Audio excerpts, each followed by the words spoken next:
ऐसा गंदा भोजन न पाओ। स्फुरणा ही बंद हो जाती है यार। उसी हृदय को हमने देखा है काम से युक्त, और उसी हृदय को देखा है स्फुरणा ही बंद हो जाती है।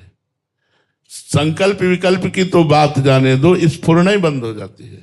पर नाम जप करते रहो, सत्संग करते रहो, पवित्र भोजन, पवित्र संग, कुसंग का त्याग करो।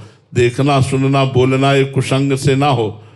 अगर कुसंग से देखना होगा, कुसंग से बोलना होगा, कुसंग से सुनना होगा, तो भी काम पिंड नहीं छोड़ेगा।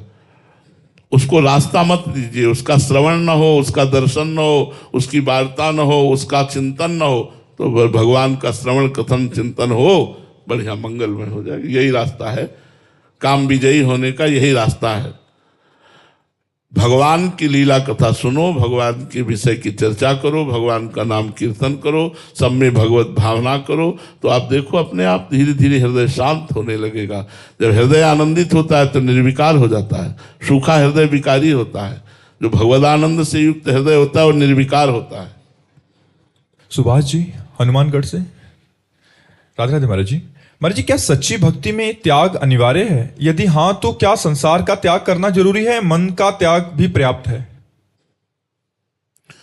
अगर मन से त्याग हो गया तो सच्चा त्याग हो गया ना। मन प्रभु के चिंतन में लगा हुआ है, अन्य वस्तु व्यक्ति स्थान का चिंतन नहीं है, और हम बीच बाजार में बैठे हुए हैं तो आप त्यागी हो, गृहस्थ में हो तो भी आप त्यागी हो। सारा खेल तो मन का है ना। अगर मन भगवान कृष्ण के चरणारविंद में निरंतर चिंतन परायण है तो अम्बरीश जी महाराज चक्रवर्ती सम्राट होते हुए भी महाभागवत है। सारा खेल मन का ही तो है। तन से विषय छोड़ दिए पर मन से विषयों का चिंतन कर रहे तो आनंद का थोड़ी अनुभव होगा। आनंद का तो अनुभव होगा जब मन से विषयों का चिंतन छूट जाए। तन भले विषय के संयोग में है लेकिन मन प्रभु के संयोग में है। इसी स्थिति का तो नाम अध्यात्म है कि संसार के संपूर्ण व्यवहार कार्य करते हुए, अपने धर्म का निर्वाह करते हुए वो परमात्मा के चिंतन में तन्मय है। मन उसका प्रभु में लगा हुआ है। यही तो खास बात है। ये कहाँ हो पाता है? शरीर से विषय छोड़ देते हैं फिर भी मन उसे पकड़े रहता है, मन उसका चिंतन करता है। तो जहाँ मन होता है वहाँ स्थिति मानी जाती है। तो मन यदि विषयों में है तो स्थिति विषय वही है, मन प्रभु में है तो स्थिति भागवत में ही है। तो मन को प्रभु में लगाओ, ये बहुत बढ़िया बात है। मन से विषयों का त्याग हो गया तो भोगेगा कौन? अच्छा ही नहीं लगेगा। यहाँ तक कि ब्रह्मादिक के भोग सब विष सम लागत ताहि, नारायण ब्रज चंद की लगन लगी है जाए। प्रभु की प्राप्ति की लगन लग गई, मन प्रभु के चिंतन में लग गया तो ब्रह्मादिक के भोग भी विष के समान लगते हैं। फिर मर्त लोक के मलिन भोगों की तो बात ही क्या। तो हमारी साधना तो इसी बात की है कि मन हमारा प्रभु का चिंतन करे। भगवत चिंतन करने वाला मन मोक्ष, विषय चिंतन करने वाला मन बंधा हुआ। बंध और मोक्ष का इतना ही अर्थ है कि मन भगवदाकार तो मोक्ष, मन विषयाकार तो बंधन युक्त।